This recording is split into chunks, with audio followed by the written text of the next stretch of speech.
Welcome to First Edition. I'm Dan Ginden. Transportation is a huge part of what makes a city click. Thanks to the mayor, the city council, and the MEDC, it's clicking a little faster now. Recently, the City Council approved funding for a shuttle service in the city of Marlborough. The approval came after many years of hard work and research by the mayor and the MEDC, and it's set to start on September 16th. The idea for the shuttle bus actually started, I would say, probably a couple of years ago at this point. The mayor and I have been, going out to companies for the past 5, 6, 7 years. Before my time, actually, the mayor would go with Tim Cummings, and we heard from a lot of different companies that last mile connection, was really the biggest challenge that they had when trying to get their employees from the Boston area into Marlborough. Folks can get on the train in Boston, they can get all the way to Southborough, but then they really can't get from the Southborough train station to their employer here in Marlborough. A transportation study was done in 2015, which found that a large amount of employees in the Marlborough companies were coming from the Worcester area. Mayor Arthur Vigent had an idea. I think the mayor came up with a pretty nifty idea to have 3 stops in the morning, 3 runs over to the train station, and obviously 3 back, and then in the evening, 3 runs to the train station and 3 back. Along with the funds approved by the City Council, money was secured through the Massachusetts state budget. We also have an earmark from the state for this program. So, and thirdly, we applied for an additional grant. So we're hoping to expand on what we have going on the 16th, but we're excited about it. For employers in the city, this provides another option for enticing young millennials to work for them. For residents of Marlborough who work outside city limits, the shuttle will be a welcome option as well. What we're planning on doing is having a shuttle go from the old HP property where Quest and GE and Whole Foods are, and they'll be picking up people early in the morning, bringing them over to the Southborough commuter rail. We'll be picking up the people getting off the commuter rail and bringing them back to the facility down there. We're going to be doing that for all 3 commuter rails in the morning. The commuter rail coming down from Worcester will also be catching that one. So we'll be, picking up people that are working in the office park from both Worcester and Boston. So we'll do the 3 runs in the Marlborough in the morning because that's when the trains are coming through. Then the great thing is when about 9:30, when they're done with the shuttle runs, we'll be using it for senior services. So Meredith right now is working with Trish Pope down at the Senior Center to see what the best benefit we can get for these shuttles during the day for our seniors. Then about 2:30 or 3 o'clock, they'll be doing the commuter line again for the balance of the day. Again, doing that reverse, pick up our Marlborough residents that are getting off, bring them back to their vehicles in the parking lot. This will save the residents the parking fee over there, and from what I understand, it's very difficult to get parking over there. So we're looking at different groups. How do we really utilize the bus, not just for the seniors, but anybody in Marlborough, that could benefit? For the bus schedule and to sign up, you can go to the MEDC website. Fun places to work and live. You'll find the link. There's actually a registration form. You can reserve a spot on the bus if you're interested. And we've set that up to try to gauge, because if we have 50 people show up for a 14-passenger bus, it's going to be a little bit of a challenge. So we ask people to be patient as we roll out the system, because there will be some hiccups, I'm sure, but and it's free. Again, it's a free service. The city's come up with money, and I would like to thank the legislature and Governor Baker. They've come up with $200,000 as well to run the system. So I think we're set up financially to run it. But the ultimate goal would be to have the businesses in the area that are seeing the benefits contribute to the bus, and then probably have some nominal fee for ridership, just to make sure, if I register and I don't show up, okay, but if I register and I've got some money or skin in the game, and then I'm probably going to show up for the bus ride. So we're hoping to go down that path as the process matures, but year 1 will be free. As a newly elected Congresswoman, Lori Trahan hit the ground running.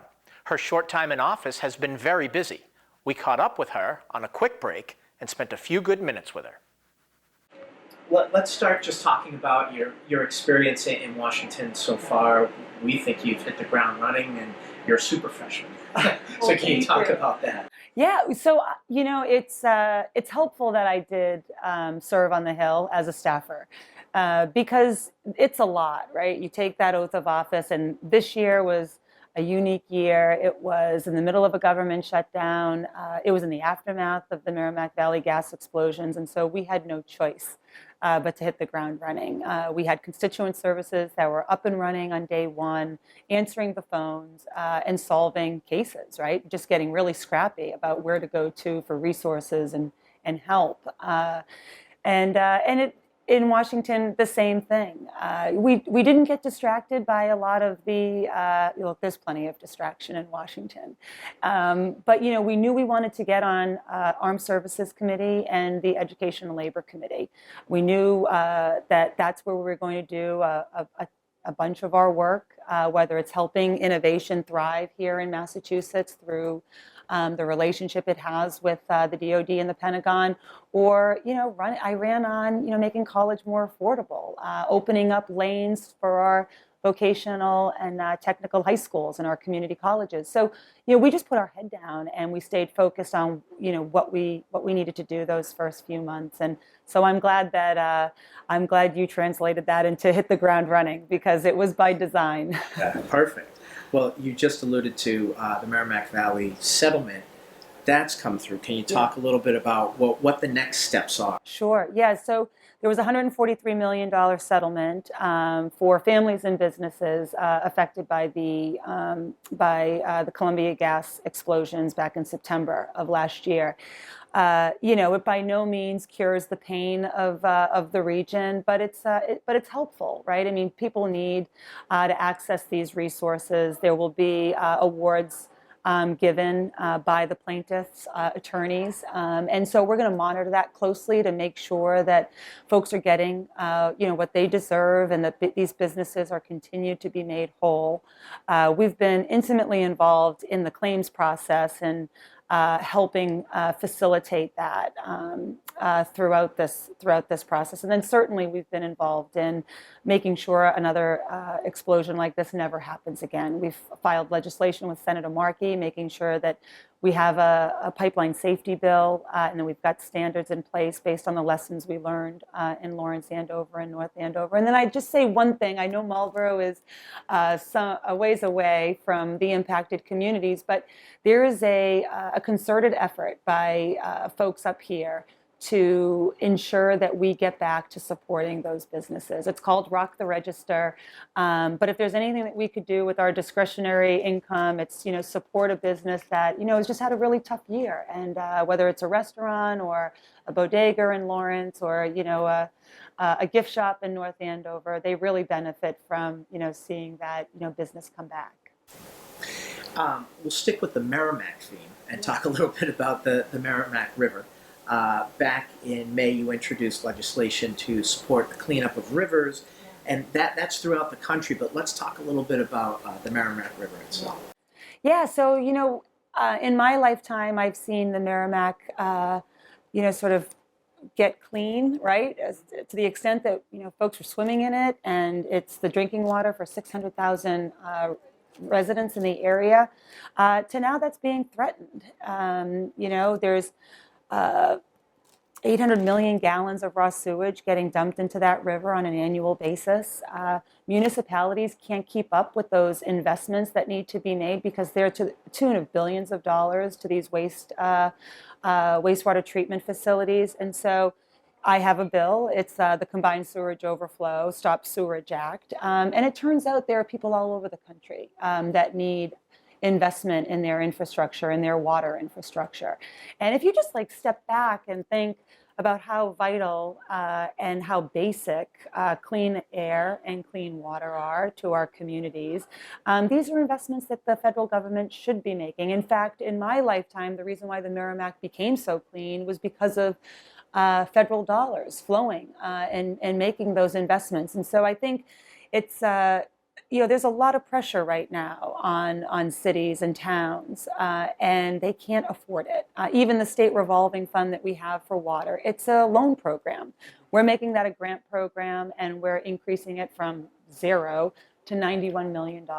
And this hopefully will be a model. It's not just for the Merrimack River. This is for water infrastructure everywhere. And you're right to point out the first vote that I got to see convert into full passage was on the largest land and water conservation bill in decades, and that preserved the Nashua River and restored it as a wild and scenic river. And that's so important to our communities, especially our urban areas where kids need that. They need to be outside and taking advantage of their natural resources.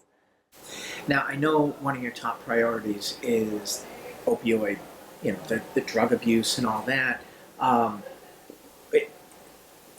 What do you want to see happen to get really to a point where we're seeing a lot of improvement in that area? I want to see the level of investment that we infused into the AIDS epidemic in the 80s, right? I mean, I want us to confront and eradicate this epidemic. And it does take, an infusion to the tune of 10, 20, $50 billion.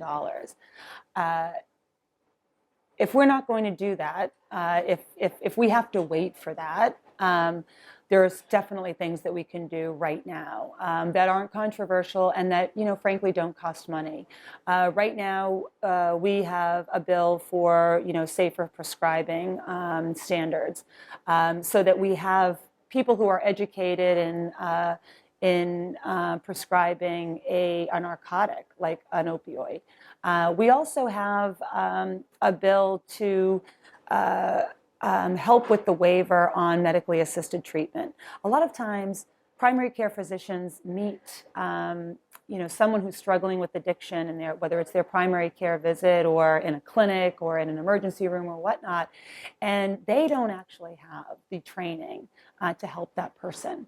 Now, every time I go to the doctor, they ask me if I feel safe at home, right? And that was born out of this focus on eradicating domestic abuse, right? And putting it in the hands of, if you've got a moment where you're in contact or engaged with your healthcare provider, that is an opportunity where we can help diagnose and prescribe. And I think we have to do the same thing with addiction. And so we're working on those bills. We're going to drop the second one that I described in terms of helping with medically assisted treatment and primary care physicians having the tools they need and the education that they need to help diagnose addiction and then treat it. We're doing that this month. So, we're really going to work. I get to sit with a group of committed Republicans and Democrats. It's the Freshman Working Group on Addiction. And we do view our role as a catalyst for keeping this at the forefront. And I serve in a district that's disproportionately affected by this crisis. And so I consider it my job to make sure that I'm harnessing the energy of this freshman class to make sure that we make progress. I hope you're enjoying your summer somewhat. Just by virtue of the fact that I'm home, I spend 4 nights a week when I'm in Washington. I've got 5- and 9-year-old daughters, and so that takes a toll. They're well adjusted, but you always have that teary FaceTime. And right now, I whether it's seeing them in the morning for breakfast or tucking them into bed, I mean, nothing beats that. It feeds your soul. So it's enough. It's enough for me. The Marlborough Police Department does all it can to reach out to the community. They did so again recently to a lucky group of kids. The Massachusetts Police Academy takes a total of 20 weeks to complete. These young cadets got to experience it in just one. The Marlborough Police Department hosted their first annual Youth Police Academy this summer. The academy is designed to condense all the training an actual cadet goes through into just 1 week. Day one, they don't know what to expect, and for the first 15 minutes, it's pretty much organized chaos for them. They don't know what I'm asking them to say, and I don't expect them to because it's military or police lingo. But they run around for 15 minutes, and that's pretty much the worst part of the whole week for them, I would say. Other than that, it's just a great learning experience for them. Officer Morrow tells us more about the organized chaos.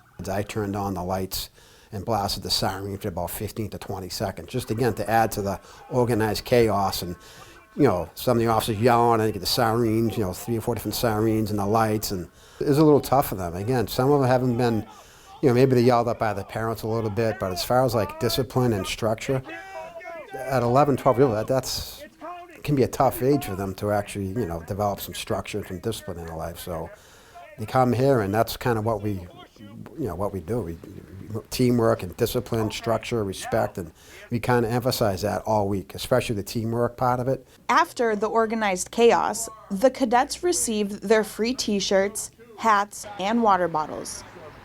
They were split into 2 squads and marched their way into the rest of the academy.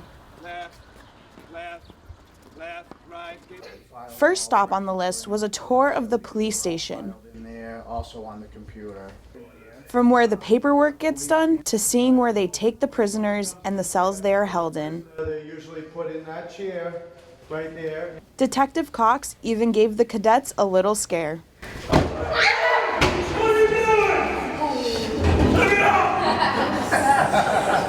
They learned how to properly restrain a person. Put them right in. How fingerprints are scanned into the system, and an up-close look at the cruisers and motorcycles.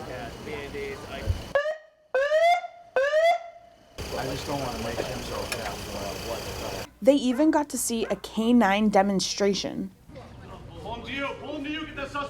After the week of demonstrations, lessons, and physical activities, Detective Cox tells us how important it is to make these connections with the youth. It's a tough time for police right now because we're not well-liked, but if we can start off in our own communities and start these guys off in the right way, because this technically might be their first interaction with any kind of police officer at all. So this is going to be a lasting impression perhaps. So we start off on the right foot, and then at the end of the day, we're giving fist pumps and we're just kind of, hey, nice haircut, we're kind of busting, and they appreciate that, they like that, they respond positively to it. It is safe to say the Marlborough Youth Police Academy had a very successful first year. But we're very happy. I think that the academy went great. It's a lot of positive response from the guys here, the chief, and from the parents, and also from the students. Speaking of the students, 2 cadets tell us about the academy and their upcoming graduation. I joined this academy because my dad and my uncle are both police officers, and I wanted to see what it was like for them to go through police academy, and I thought it would be something like new and fun. Some of my favorite activities were like the different classes we took, like the law ones was interesting. I joined the academy because knowing all the physical activity that policemen go through, I thought it would be good, one way to get out of the house. It really built the connection with other people, especially people you don't know that you haven't met before. It really helps. So. I'm excited to accept the diploma because it was a good week and it's a good way to finish off the week. All that hard work it's about to pay off. After a long week of training, it was finally time for the cadets to march into graduation. The ceremony began with a playing of the national anthem. Various awards were given out to outstanding cadets, and all the cadets were then presented their very own diploma. Due to the success of the first year, the police department plans to run this program every year for the next 10, 20, or even 30 years. For First Edition, I'm Lindsay Crane. There is a lot going on in the city, so I went to the head guy, Mayor Arthur Vigent, and we talked in the corner office. Mayor, how are you? Fantastic. Good. We are at the end of summer. We're taping this actually right before the Labor Day parade, but there's some pretty exciting stuff beyond the parade that I wanted to talk to you about, and the first one was the shuttle service coming. Yeah, we have a new shuttle service starting the 16th of September. It'll be organized by the MEDC, but what we're planning on doing is having a shuttle go from the old HP property where Quest and GE and Whole Foods are, and they'll be picking up people early in the morning, bringing them over to the Southborough commuter rail. We'll be picking up the people getting off the commuter rail and bringing them back to the facility down there. We're going to be doing that for all 3 commuter rails in the morning. The commuter rail coming down from Worcester will also be catching that one. So we'll be picking up people that are working in the office park from both Worcester and Boston. So we'll do the 3 runs in the Marlborough in the morning because that's when the trains are coming through. Then the great thing is when about 9:30, when they're done with the shuttle runs, we'll be using it for senior services. So Meredith right now is working with Trish Pope down at the Senior Center to see what the best benefit we can get for these shuttles during the day for our seniors. Then about 2:30 or 3 o'clock, they'll be doing the commuter line again for the balance of the day. Again, doing that reverse, pick up our Marlboro residents that are getting off, bring them back to their vehicles in the parking lot. This will save the residents the parking fee over there, and from what I understand, it's very difficult to get parking over there. So it's a trial run, but the City Council approved the money on Monday night. We also have an earmark from the state for this program. So, and thirdly, we applied for an additional grant. So we're hoping to expand on what we have going on the 16th, but we're excited about it. The only catch is we're asking people to sign up only because we don't want 20 people down there waiting for the shuttle to go over to Southborough when there's only room for 8. We have a shuttle bus for 8. We're getting started with that. If it takes off, then we'll get a larger bus. So, but initially we've contracted for a shuttle bus for 8. So if you're interested in getting a ride over to the commuter rail over in Southborough, go on the MED website, and there's a registration right there. Just sign up, and the bus will be there waiting for you on the 16th. Perfect. That's great. And it's a one-year trial. Just want to push that again. Well, we figure that we're probably going to commit to 2 years, and then go to the companies, and depending on if it's successful after 2 years, get more of the companies involved. I think it's difficult when, we go to the companies and ask them to get involved with city shuttles. They need to rely on something longer term for their employees. And this is just another way of trying to take care of the companies that are here, that pay a lot of the real estate taxes. And the big benefit, like I said, is using it for our seniors through the midday. And people with special needs, it's going to be, we'll have the other van that's handicap accessible, so it'll give us more options. We're trying to figure out how we can get down to the VA on a regular basis with some of our vets that need some medical care. So they're working on those logistics now, but in the next couple of weeks we're going to be laying it out. And then for those who've been traveling down Main Street recently, they're seeing some pillars going in. We've got the museum in the streets. Can you talk about that? Yeah, this has been a long time coming. Doug Rowe, Bob Kane, and Bob Fagone have been working on this for a long, long time. Justin from our DPW has been working with them to make sure that we get them in the right locations and set up properly. So I believe we have 24 of the signs out there. Encourage people to pick up one of the brochures and take a walk down Main Street and read some of the history. It's going to be something exciting that just bring back some of the old stories that sometimes get forgotten. So we're really excited about that, but they're kind of finally up and going. I think we have 2 more yet to put in, but it's really exciting. And if you're down here, take a moment to just read the sign. Yeah. Well, I mean, I personally am a history nut, and I've seen a few people already just kind of reading them on the side, and I don't think everyone fully understands Marlboro's been around for over 350 years. That's a lot of history. No, we have a ton of history here, and we wanted to get some of that out to the people. We've gone through so many stages in the city history with the apple orchards and the shoe factories and digital just taking over Marlboro at one point, and so we've morphed a few different times over the history, and we've rolled with it. So it's been obviously a great city to live in, and a lot of tradition and a lot of history here. Yeah. School is back in. School's back in. Started, so can you talk about that a little bit? Yeah, actually, so we're taping this the first day of school. Yep. And I met Mike Bergeron this morning, and we went into quite a few of the classrooms. I was with him down at Richer School and went up to high school with him. We were going to continue, hitting some of the classes just to welcome the kids and the teachers back. We had the administrators last week that I went to see them their first day back, and then we went to see the new teachers. That was a different day that we all went down there, and we have some old faces that are coming back, so that's great. And then the teachers' first day was on Monday, so they all meet down at Whitcomb, and it's a huge day. And Superintendent, Mike Bergeron knocked it out of the park, kept his discussions, short, brought the band in to wake everyone up. I mean, it was really, he did a great job. He really did, and we're excited about the school year. I think we got some great teachers and great administrators, and the kids all through the grammar school were smiling and laughing.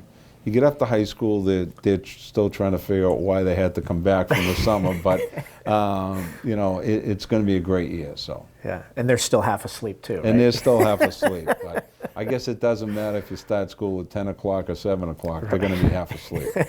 True. So what I wanted to talk to you about next was Council President Clancy and Ward 1 Councilor Joe Delano.